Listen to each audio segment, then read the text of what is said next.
Hi and welcome. It's Carrie Hummingbird, and this is Soul Nectar, the summit, the beginning of this wonderful program of inspiration that's going to last all year long, once a week to your inbox. And today I'm so blessed to present my teacher and mentor, HeatherAsh Amara, who is a wonderful, beautiful piece of light and connection to the heart. I met her several years ago when I was at the beginning of my spiritual journey, and I was very much under the floor, pretty much under the floorboards below the foundation of the house. And I was having a lot of challenges in my life and figuring out who I was. And, and here was my beautiful teacher who brought me to some of the most sacred experiences I've had in my life, including walking on fire, which I'm so passionate about, and the red hair, and everyone's like, of course, Carrie walks on fire. So I want to just welcome HeatherAsh, and thank you so much for coming to the program today and being with us from Bali. You're so welcome. Glad to be here, Carrie. Yay. So HeatherAsh is a teacher. She is the founder of the Toltec Center of Creative Intent, and that's in Austin. She's also the author of many books. I mean, Warrior Goddess being the biggest one right now that I can call up. There's several books in that series, and a community of, is it 50,000 online now or something like that of women? Something crazy like that, yes. I mean, it's a revolution. It is. And HeatherAsh is from a Toltec lineage, as well as some shamanic teachers. And on the Toltec side, she studied with Don Miguel Ruiz of the Four Agreements. And so lots of teachings around that. So welcome, Heather and HeatherAsh. And what I want to do now is to invite you to tell us a little bit about your journey to soul essence, to soul nectar, to that sweet spot. What is it for you that you experience? And how did you come to discover it in yourself? Such a great question. Well, I feel like probably for most of us is that we have an experience someplace where we touch that sense of connection and that sense of essence. And I had that when I was really young, when I was 7 years old, and didn't remember it for years. And then one day I was writing and I was like, oh my gosh, I had that experience. And I really believe that experience set me up for the rest of my life to be searching for that same sense of connection. So I was in India with my family. I grew up in Asia, so we moved all over the world. And one particular vacation, we were walking down the streets of India, and I remember I was holding my dad's hand, and I was worried about my shoes. I had white shoes. The streets were dirty. I was not happy. And I remember looking at my shoes and thinking, I don't want them to get dirty here. And I looked up, and there was this young girl walking towards me. And she was about the same age, except she was dressed in rags, and she was filthy. Remember that. And what happened is, as she was walking towards me and I was walking towards her, there was a moment where our eyes connected and our eyes just locked. And I remember the moment that we looked into each other's eyes, we both just fell in love with each other. And there was this sense of everything in my body opened. I felt so connected to her and so much love, and everything around me dissolved. And I realized in that instant, and it really was an instant because we walked towards each other and we passed, and that was it. I never saw her again. But in that instant of our passing, I understood that everything was the same, that there was no separation between myself and other people or other things, because the song I felt in my body, the light, the love that I felt in my body was the humming of my connection to all of life. And it continued after she passed, but then it started to fade, as it does so often. And so that really set me up to go, okay, what is that? And of course, I went back to sleep for many, many years. And it wasn't until really I started my path when I came to the States to go to college and got really curious about spirituality. when I was in my early 20s and started studying different traditions. And I just decided I'm European American. My background's French and Scottish. And who are my people? Where did I come from? What did they believe? What did my ancestors believe? And so that's how I stumbled onto shamanism and European shamanism and started studying and grooving on it. And that like poof, set me on my course. And at a certain point, I said European shamanism. I started teaching because I was basically drafted of people saying, please teach. I'm like, I don't teach. I'm shy. Hello. But I loved it so much. I just had to share. And then I met Miguel in 1994. And that was just an incredible coming together of first meeting him in the dream time and understanding, here's a person you're going to work with, having a very clear message. And I remember waking up going, right, where am I going to meet this powerful shaman dude in Davis, California, where I lived? And then a week later, someone came into my office and said, oh my God, you have to meet this man. And my whole body went, I am not ready. I am not ready. Because I knew my life was going to change drastically. And it did. But it took me a year to meet him before I really felt like, okay, I'm in. And then I was in. I stepped into that community and basically never left. So that was over 20 years ago now.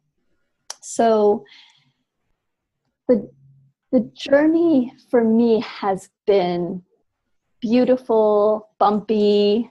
Some of the big places of growth have been some of the most challenging. And, I think sometimes we think, well, when I'm on my path, it'll be simple. It'll once I find my path, it'll be easy, right? Yeah, it'll be so easy. I'll just find the path and I can just walk it and it'll be like easy, clear. It's a straight road. Exactly. Yeah. This thought. Yeah. But no, it's not like that. It's so interesting, Carrie. I went into a store yesterday, and Bali's an amazing place because spirit is everywhere here and people haven't forgotten. And it's just incredible how much respect and love and devotion there is here, and honesty. So I walked into a store yesterday and started talking with the storekeeper, and lovely man, and just said, this place is beautiful.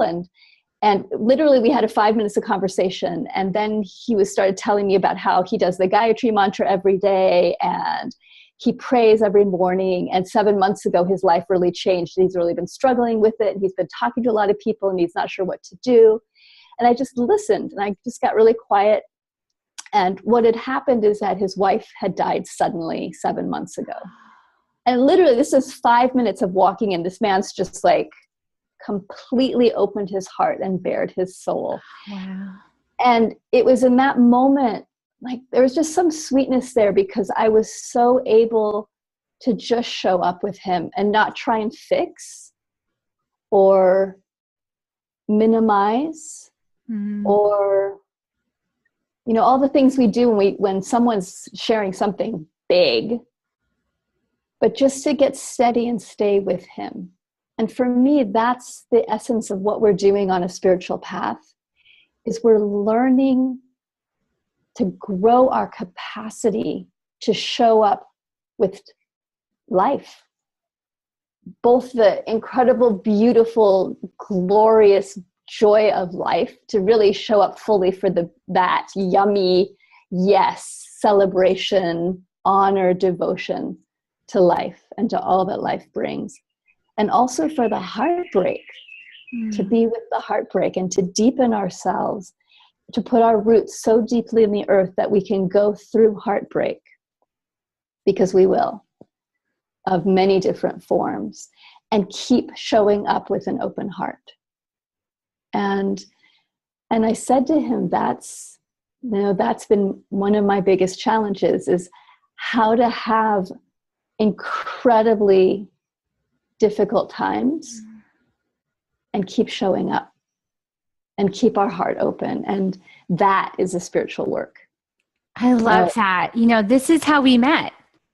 This is exactly how we met. And I want to tell people right now, because people wouldn't believe it, because they're like, you're always happy. Like, you've never been sad. You've never been upset.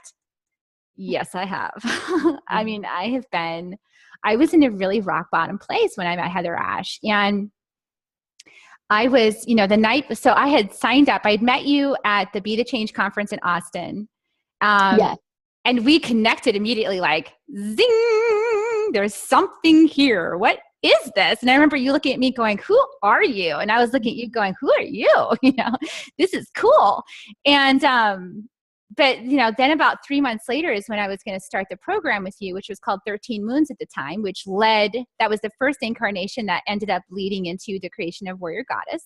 Yes. But the night before, I was in the middle of a very rocky part of my spiritual journey. I think I'd been working for maybe a year at it seriously with some other teachers. And the night before I met you, it just culminated. I mean, so many things fell apart in my life. I lost the last vestige of support I had, which was my relationship with my parents, because my mother and I had this huge blowout fight. And I felt so shameful about myself and my diagnoses that I had and all of these things. And it was rough. And I just thought, I was writing my book, Awakening to Me, which my parents, obviously my mother did not want me to write that book. And that was what the argument was about, was I was going to reveal, my imperfection to anyone that would read it. And I remember the night before, I thought, I just don't want to go on. Like, I'm done. I'm just out of here. And the only thing that saved me was I couldn't figure out how to do it. I just couldn't figure out how to do it. And I wasn't brave enough to cut myself, because I don't know, I'm a weakling in that way. I couldn't figure out how to do it. And so I didn't. And I in that moment of don't know how to do it, there was enough of a gap that I said, okay, call somebody, call anybody. And so I made a phone call. And the good news is I showed up the very next morning at 13 Moons. And one of the biggest gifts that you gave me, HeatherAsh, was your presence, which is exactly what you're talking about right now, was just, you were just present. You didn't try to minimize what I felt, because I told you, I wanted to kill myself last night. And you just were present with me. You didn't deny it. You didn't say, oh, sweetie, you shouldn't feel that way. You didn't say, well, why are you feeling that way? Look at you. You have no reason to feel that way, or you shouldn't feel that. You didn't do any of that. You were just present with the experience of it. And it was so healing, because you validated me and how I was feeling. You validated my experience. I think that's, a really beautiful aspect of this work that we're doing, is to be fully present with what is. And maybe it's not so great right in this moment, but that's part of being in essence, I think. And I think that's what you're saying. Yeah, exactly. Yeah. And it takes deeply rooting ourselves that we are able to hold our own pain. The only way that we can show up with others fully is if we've let ourselves live and let ourselves open and done our own cleaning and our own healing and our own spiritual work. And again, sometimes we get this idea of like, oh, spiritual work, it's going to be really spiritual. And the truth is, it's messy.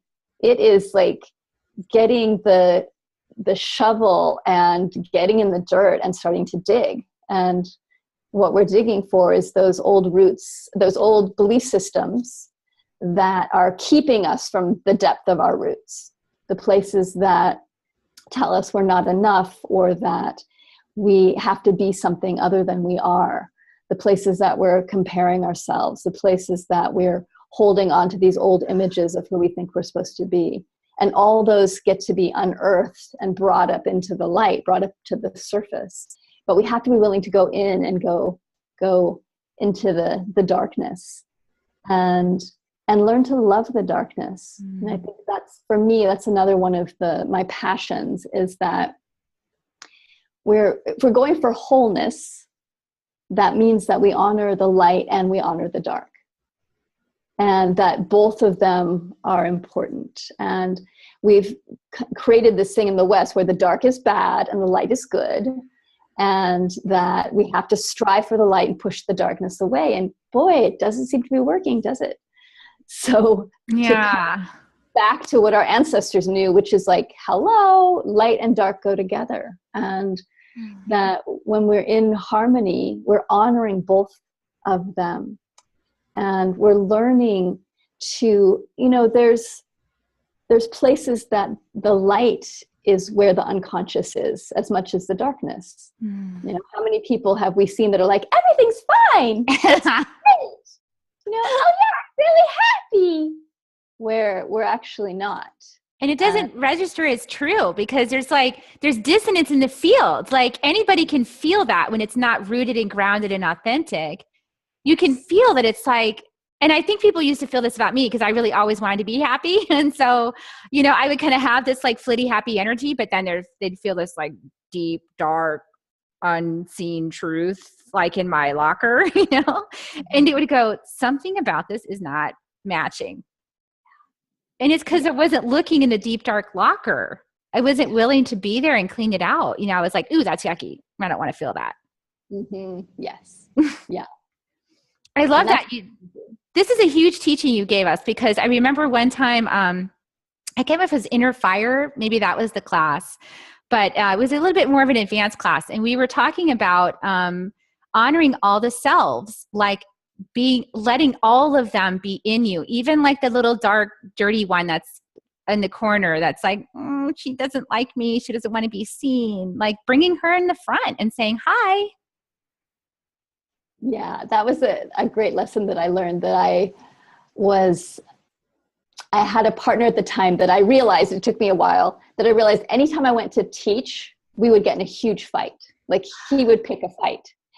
And it was, I think it was when I like finally realized, I'm like, something's not right here. So I'm going to teach a teacher's course about teaching teachers how to teach. And I get in this huge fight with my boyfriend. And I get out of the car and I'm like crying and I have to be in the room and everyone's waiting for me. And I was like, how am I going to do this? And I didn't want to just pretend like I wasn't feeling, horrible inside and really struggling. And I also didn't want to like make that front and center. Let's now process my stuff.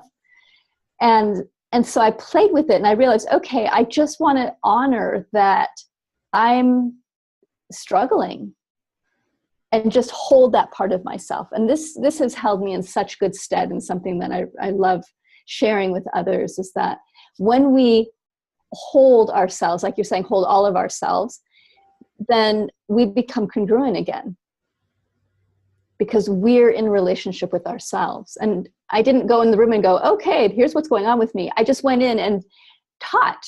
I did what I was there to do, which was teach. But I also didn't smush this part down or say I shouldn't have this part. I was just like, yep, and this is part of me too. And what people feel, as you said, is congruency. They feel like, okay, I can trust this person because there isn't something hiding. There's this sense of they're holding themselves. And again, part of the spiritual path, learning to deeply hold ourselves. And it's not always super glamorous. It's challenging. And so beautiful and so worth it. So worth it. It's the path to freedom. And that place then allows us to reconnect with our essence because we're whole again. Like it's not that our essence has gone away. It's not that we have to go find our essence. Like where did it go? It's hiding in the back room. I don't know. Like it's here. It's sort of an esoteric topic, but it's really not once you feel it. For me, I'm a feeler though. So not everyone is going to experience the same way, but I'm a feeler. I'm empathic. So for me, the experience is like when I'm in touch with the essence, with my essence or the larger essence that I'm connected to, then it feels like flowing. It feels easy. It's just unfolding for me. There's not like jarry resistance or awkwardness. Awkwardness is a really good sign to me that I'm in my ego. Like if I'm feeling awkward, then I know I'm in ego more than I am in essence, or that I'm feeling the rub between the essence and the ego because I'm awkward. Yeah. And then if also it's kind of like forcing energy, like there's different ways it shows up for me. Like forcing energy feels like that's my ego trying to make a space for me to show up in the world, rather than when I'm in relaxed and in connection, then the opening just naturally happens. And it's just like I step into it without even realizing it was happening. Yeah. Yeah. So beautifully said. Yeah. And it's so great for us to learn to be intimate with ourselves, to find what I call our tells are. So when you're playing poker, really good poker players are constantly studying the people they're playing poker with to know what their tells are. And a tell is somebody has a really great hand and their mouth twitches on the right-hand side. And it does that every time they have a good hand. Or every time somebody has a bad hand, they start drumming their fingers on the table. So there's these little tells that give away what's behind the surface. And we each have tells for ourselves. So one of yours is awkwardness. And the only way we find out what our tells are is by being willing to become more intimate with ourselves, to bring our attention back to who is this being, not who do I wish this being was, which is where most of us hang out. Yeah, so this is a perfect entrance to talk about one of your favorite topics, is the image of perfection. This is like, here you go, segue, image of perfection. So tell us about that and how that can get in the way of essence. I learned this from Don Miguel, and for each of us, and I visualize it this way, that very few of us are actually living in our bodies, like present in the moment here.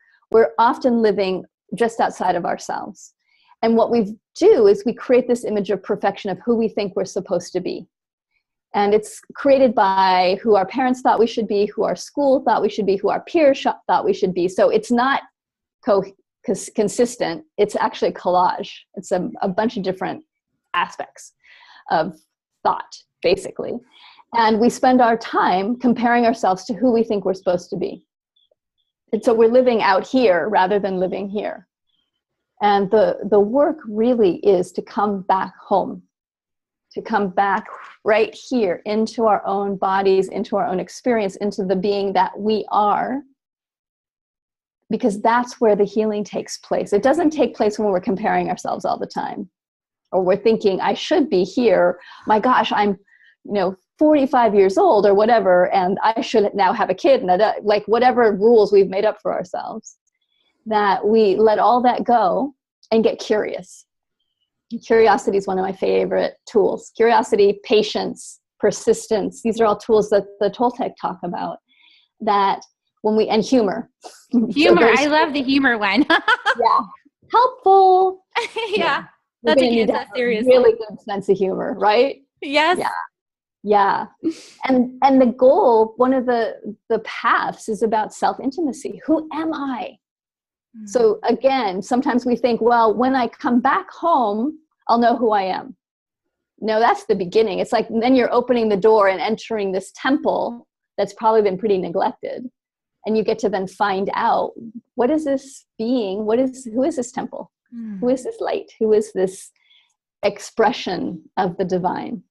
And for some people, they've lived way outside of their own home for many, many years. So it takes a while to find out who we are. That's part of the journey.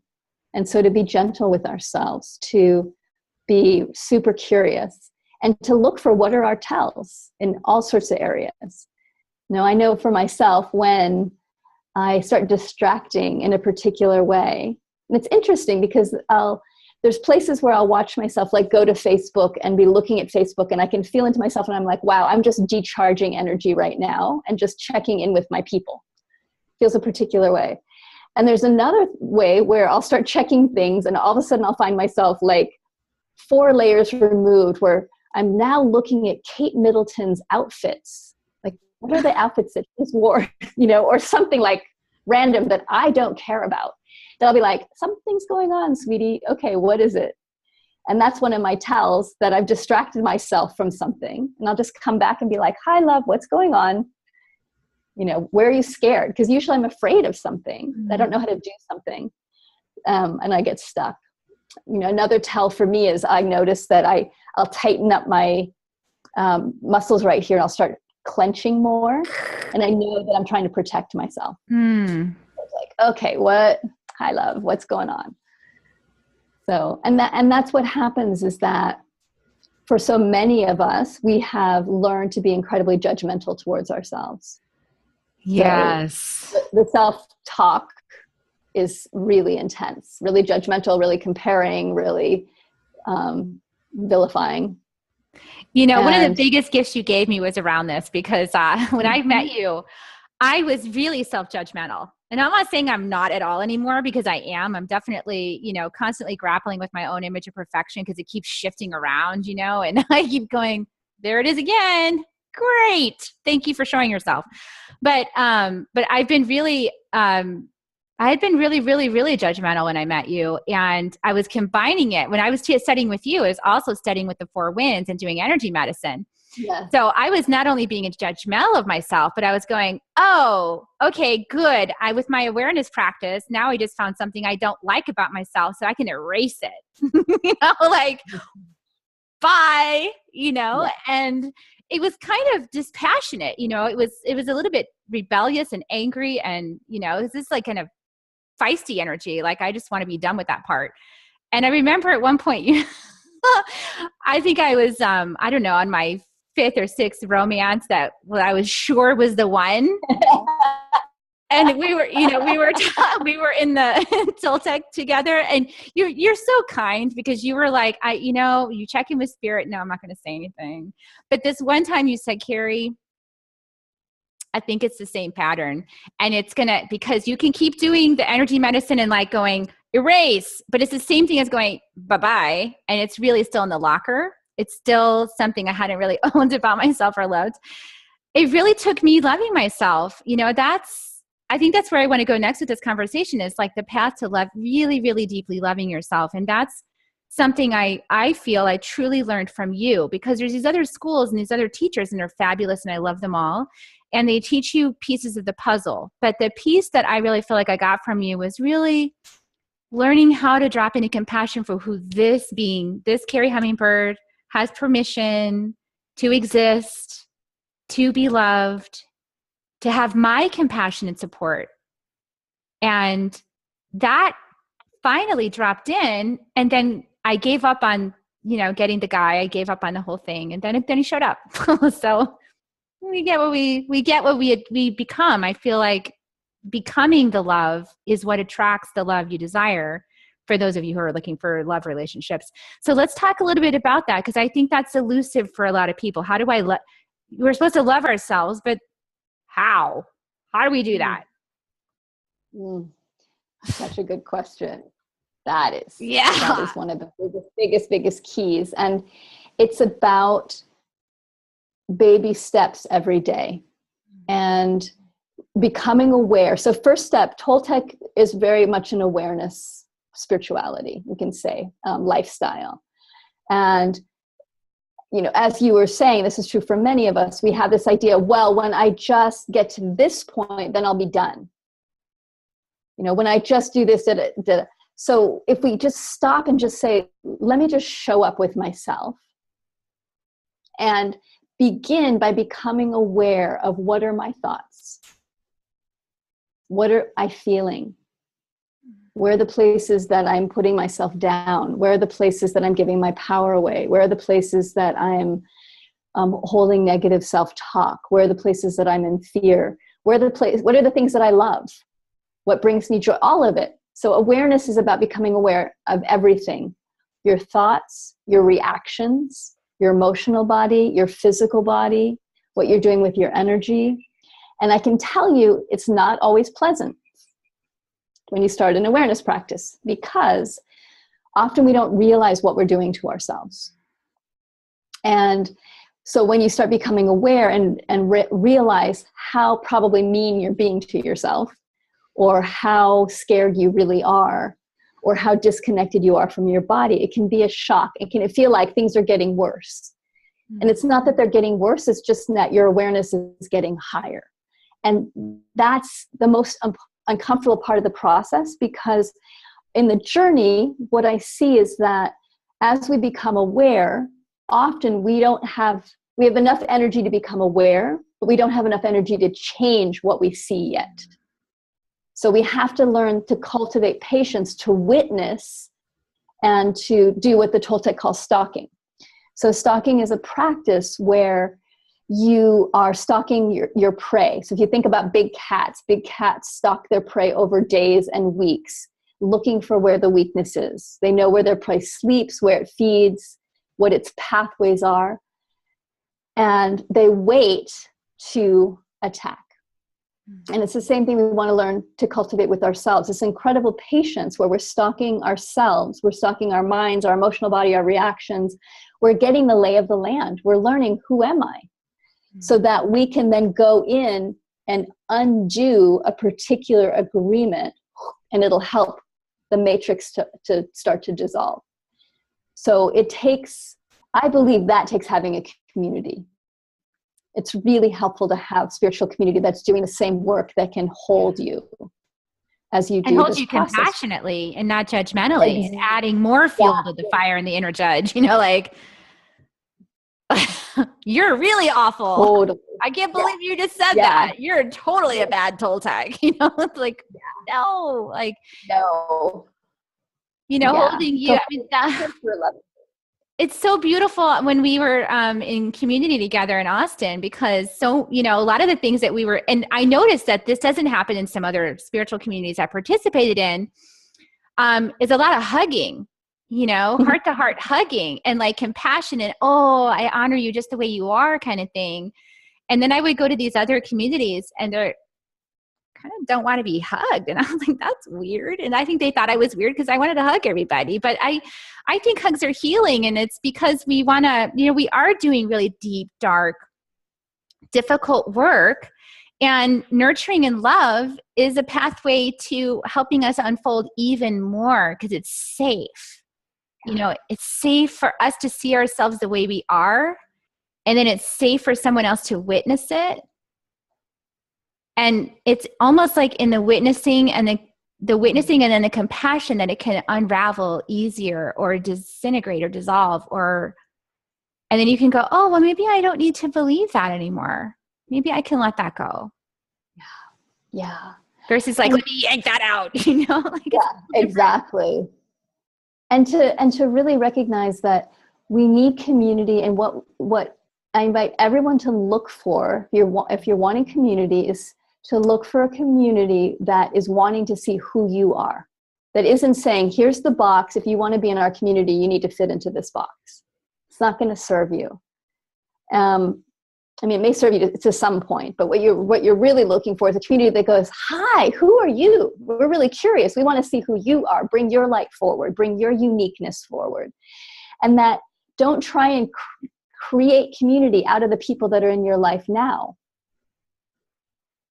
unless they want to. Okay, I think the mistake many of us make is like, okay, well, I'm going to get my husband on board, and I'm going to get my coworkers on board, and I'm going to get my family on board so they support me in becoming who I want to be. They don't probably want you to become the person you want. They want you to be the person you've been, which is okay. They get to have that. You need to find people, I believe we need to find people that can support us unconditionally in who we're becoming. And the more challenging your life is, the more difficult a boss you have, or the more your family wants you to be a certain way, the more important it is for you to find community and not try and change them. They get to be who they are. They get to be who they are. You get to respect that's who they are, but find community that is honoring you and your unfolding. This was such a another really pivotal lesson with you was, to leverage that support of the community to unfold into becoming that I needed to go and become who I really am. That allowed me to let go of needing or requiring my parents and my family to validate me on my journey.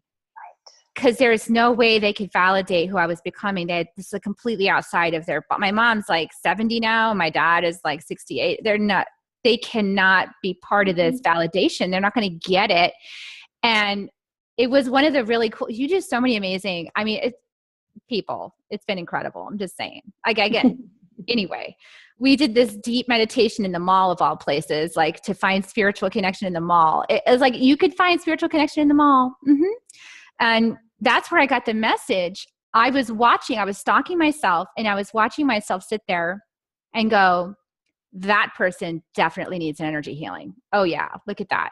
Totally materialistic. This person over here completely needs an energy healing. They could, if they get on this path of the spiritual or with these Toltec, they would completely change their lives for the better. And I was watching myself, and all of a sudden I realized I was judging every person I could see for not knowing what I knew on my journey that was right for me. And I was making the assumption that what worked for me was going to work for them and that I knew better.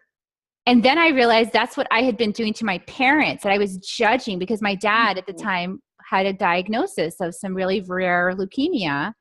And I was judging my parents for taking him to the cancer center in Houston and going with Western medicine, when here, you know, you've got this daughter who's holistic, and I have all these contacts that can heal you of this. Maybe not. And because of that teaching, that I was able to let that go. And now I have this beautiful relationship with my parents where we honor each other. So talk a little bit more about that process of, you know, because this is the 4 agreements. This is not taking it personally and not making assumptions and you know, and doing your best. It's all of it. It's coming into your own right relationship, knowing your truth is right for you, might not be right for the people in your life. Absolutely. And if we want other people to respect us, we need to respect them, which means respecting them exactly where they're at. Yes. And what you're describing, Carrie, is what a lot of us fall into is we have a really intact judge, and then we get into a spiritual path, and then we get a really intact spiritual judge. And the spiritual judge says, I'm on a spiritual path. I figured it all out. You people out there, you know, if you just did this or this or this, and it's just a judge in nicer clothing, right? Now it's a judge that has wings, but it's still the judge, which means we're still judging ourselves, because that means our spiritual judge is then pounding on us as well. So respect, this place of how do we love ourselves? We start to respect ourselves. How do we respect ourselves? We practice respecting other people. We start to explore what is love and what is respect, and ask ourselves really good questions and take small actions. So it's not something that happens immediately. It's a path that unfolds, and that we want to learn to take little baby steps and learn to talk to ourselves in different ways. And as we talk to ourselves in different ways, that changes how we talk to everyone around us. And I think sometimes, I know the fear I had when I started this path was, well, if I'm not judging myself, if I'm like loving myself, then I'm never going to change anything. I'm just going to become complacent. I'm just going to like lie around on the couch, and I don't know what, I just had this idea of like, I won't be working. You're going to be on a mountaintop, you know? Yeah. And I realized at one point, I'm like, wow, I have this idea that the only way to have forward momentum is through judgment. And is that really true? And I realized that was a deep belief that I had. And I had to then begin to explore and ask myself the question, what would love as motivation look like? What would that feel like? How would that be different? And I recognized that's way more powerful than anything my judge can come up with, because it's sustainable over time, because it's not based in fear and punishment. It's based in respect. And that respect then allows us to be with all of us, because we respect, you know, we're not going, you should be perfect and then I'll love you. The conditional love thing. The conditional love thing. Yeah. Yeah. We're saying, I love you and all of your flaws and all of your struggles and all of your fears, and I'll stay with you. And this is, for me, where we are as humans at the West, at least on our spiritual path, I believe, is learning to not abandon ourselves. And this is especially true for women, that we've spent lifetimes, you know, we've spent, our ancestor all the way through has been passed down, abandoning ourselves. Yeah. So this place of coming back home again and really saying, I commit to you. That's the first warrior goddess lesson. Commit to you. I commit to myself. I will stop abandoning myself. I'll show up for me. And that then allows us to create actually amazing change that's sustainable. because it's coming from presence rather than disconnect. And I think it's also committing to yourself. And then the next step is kind of like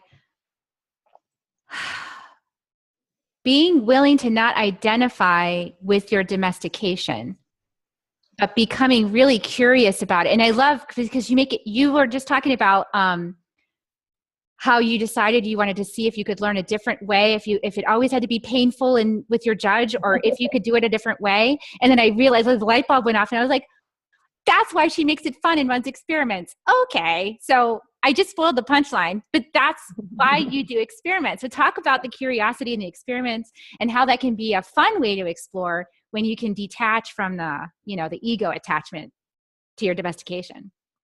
Yeah, this is one of the greatest things I learned from my ex-husband Raven, was this idea of running experiments, that instead of I have to fix this, and you can just feel I must fix it. It just feels like it's work. It's work and it's hard, and I'm doing it wrong. Yeah, exactly. Yeah. So to have this idea of like, okay, I'm a scientist, I'm an anthropologist, I'm a truth seeker, and I'm going to run an experiment. An experiment has a beginning and an end, so it's actionable. You know what action steps you're going to take, and you're exploring. And you don't know what the outcome is going to be, but you're willing to jump in to try new things. And that freed me so hugely, because it's fun to run experiments and to see what the result will be, and to learn about ourselves as we're going along, and to realize we're going to be running experiments the rest of our life. I think that can be super fun. And now, I want to give a good example of an experiment. I mean, I remember you had a great experiment at one point when you were untangling all of your relationship stuff. I did. That you were going to stop being in relationship, which was huge. I even stopped having sex. I mean, people. Yeah. Well, you read my book, you have no idea what a big deal that was. It was a big experiment. And I remember being so uncomfortable and then I got on, this is actually what precipitated the fight with my mother. Because I decided I was going to be celibate, and I was going to, get in touch with me. I was going to just be with me, and I was going to stop needing validation from men. And so I got into the program, and I said, okay, day 1. And I visualized it like a pyramid. I could walk up a step each day, because I had just been to Tulum and there were pyramids. And so that was in my mind. And I was like, okay. So I got on day 1, success. Day 2, success. 3, 4, 5, success. Day 6, an old boyfriend came over. Bye-bye. Oh man, I felt terrible. I was like, I just abandoned myself, and I'm an awful, I just couldn't even keep this agreement with myself. I was going to go 90 days, and I got to day 6 and I fell off. That's so pathetic.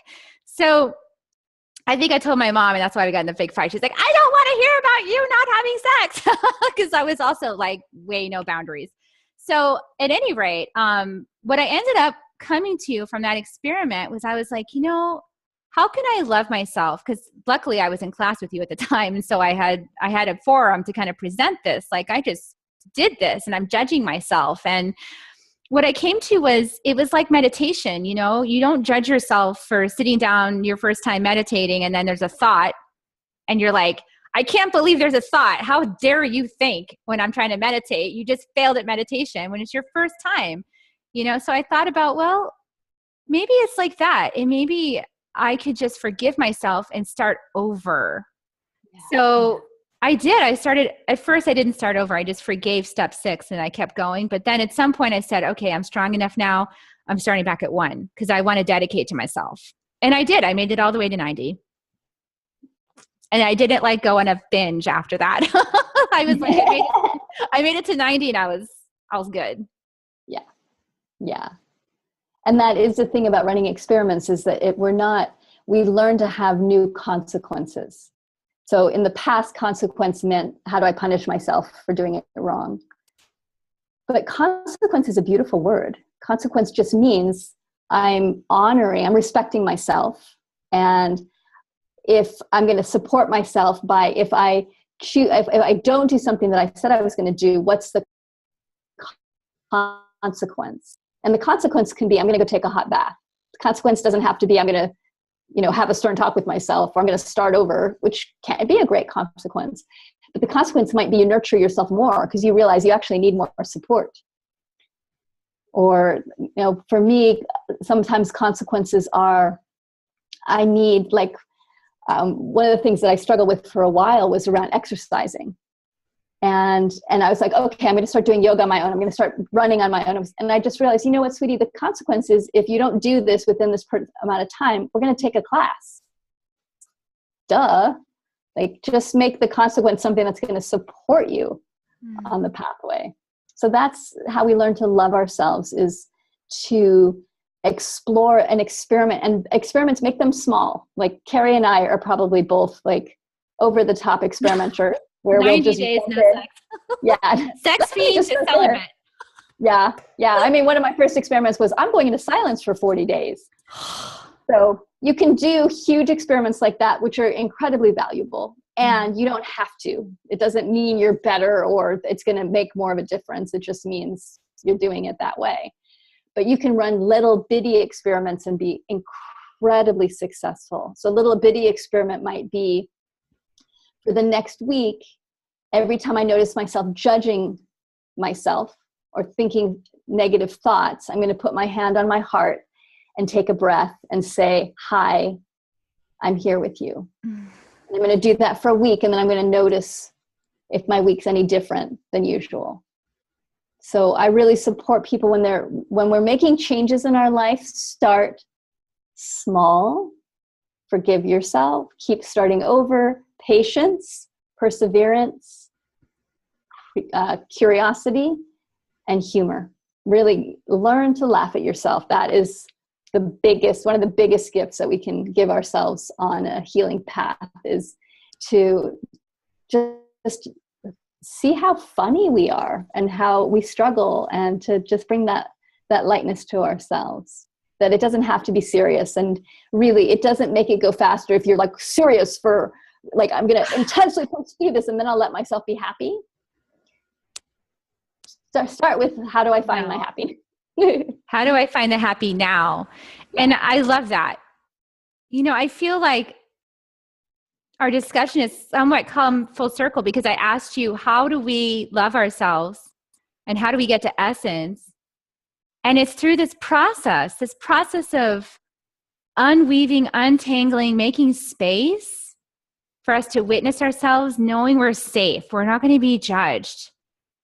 And then running those experiments to see oh, wow, what if I do it differently? What happens? But not in a mean way, getting rid of the mean and adopting the compassion. That's what I think that's, every time I think I have the core of why I love you, then I come up with another thing. So maybe I'm never going to figure it out. Maybe I just love you completely and it's okay. And it's okay. You don't have to know why. Maybe I don't have to know why. Yeah. And maybe that be true with all of us. Maybe we just love, we don't know why. We just are going to love everything because we can. Why not? Well, I want to give you a chance now, HeatherAsh, to tell us a little bit about any upcoming programs that you have, or your free offer that you're making to our audience, and so they can participate and play with you some more, because believe me, it is playing. It's good play.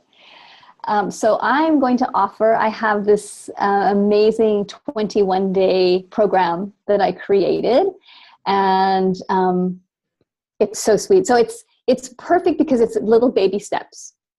And it's called the 21-day giveaway. So every day you get a little audio, you get an image, and a little teaching. And it's a great way to just every day get an infusion of support and an infusion of love.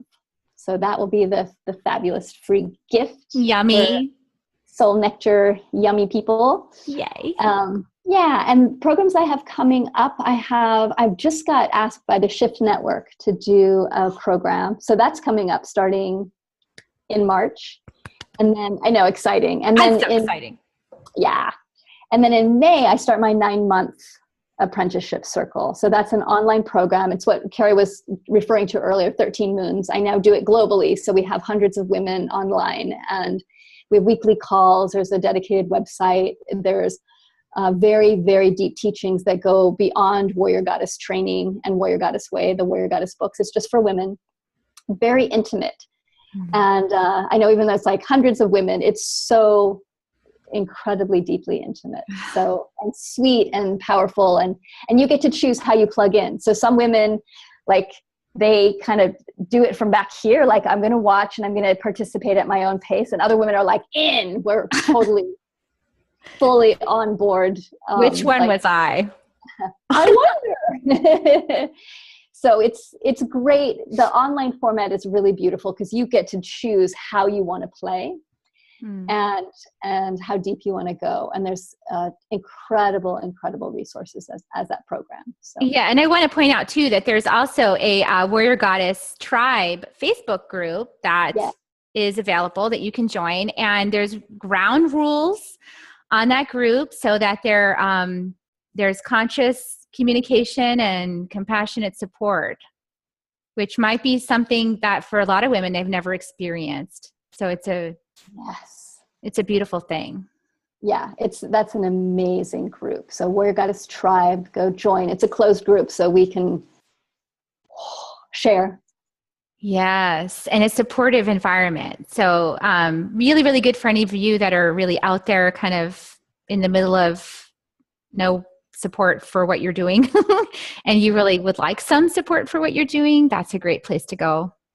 Yes, absolutely. Well, I hate to call this a quits because I love you so much. Can I just keep you on the line for like, how about we just keep talking each other? We'll just keep talking for like another year right here. You guys want to keep tuning in? No. Okay, so HeatherAsh, I always end the calls with kisses. And so you can do your kiss. Let's do your kiss today. The secret Toltec kiss. You want to do that? Toltec kiss. Okay. Let's hear.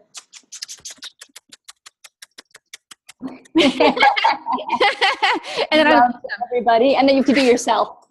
Yeah. Secret Toltec kisses. Yes. All right, sweetie. Thank you so much for coming on this call and sharing your wisdom. And I hope everybody enjoyed this. I know you did because I do. And we'll see you next time for the next broadcast on Soul Nectar. Bye. Thank you. Bye.